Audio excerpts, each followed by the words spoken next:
এদিকে আমি 3টা ডিম নিয়েছি, ডিমটা ফেটে নিলাম। এখন আবার চিনিটা দিয়ে আবার একটু ফেটে নিব কাঁটা চামচ দিয়া। এই দেখেন আমি ডিমটা ফেটে নিছি। এখন ডিমের গন্ধটা জানার লেগা ভ্যানিলা আইস দিয়ে দিলাম। এটা যেমন গন্ধটা যাবে গা, খেতে কিন্তু পুডিংটা খেতে ভালো লাগবে। আর এদিকে গুঁড়া দুধ নিছি 1 কাপ, আর দিয়েছি কুসুম গরম পানি। কুসুম গরম পানি দিয়ে এখন আমি এটা গলিয়ে নিব গুঁড়া দুধটা।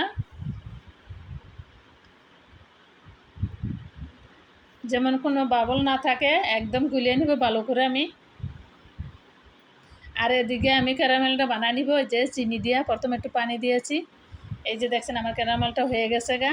এখন চুলা বন্ধ করে দিব। এই যে দেখছেন মাশাআল্লাহ কত সুন্দর হয়েছে। এদিকে আমি এই যে ডিমের ইয়াটা দুধের ভিতর দিয়ে দিলাম। এখন আবার একটু কাঁটা চামচ দিয়ে আবার একটু লাড়া দিয়া একটা ছাঁকনি দিয়ে ছেঁকে নিব। এই যে এখন ছাঁকনির ভিতরে নিয়ে একটা ছেঁকে নিলাম, কোনো দলা যেমন না থাকে, তাহলে পুডিংটা কিন্তু ভালো ভালো হইবে, আবার ভালোও লাগবে খেতে।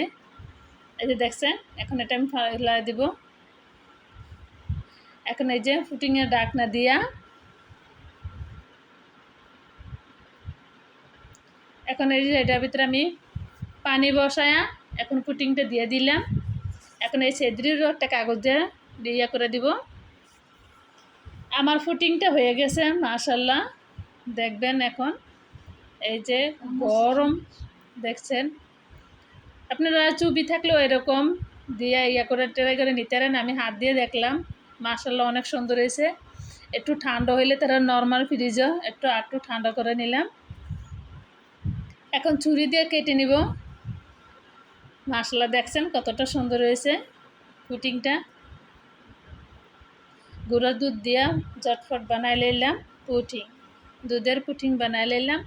আমার আজকের রেসিপিটা কেমন লাগছে প্লিজ আপুরা সবাই সাবস্ক্রাইব করবেন, লাইক দিবেন, শেয়ার করবেন, কমেন্ট করে জানাবেন। আর পাশে থাকা বেল বাটনটি একটা ক্লিক করে দিবেন, নতুন নতুন রেসিপি ভিডিওগুলো পেয়ে যাবেন।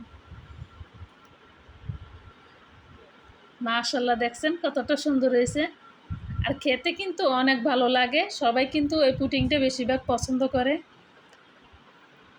এই যে এখন আমি ফ্রিজের ভিতর নিয়ে নিলাম, এখন কেটে দেখাইতেছি যে দেখছেন মাশাআল্লাহ কতটা সুন্দর হয়েছে। আপনারা কিন্তু একদম সহজ, আপনারা কিন্তু বাসায় বানাইতে পারেন।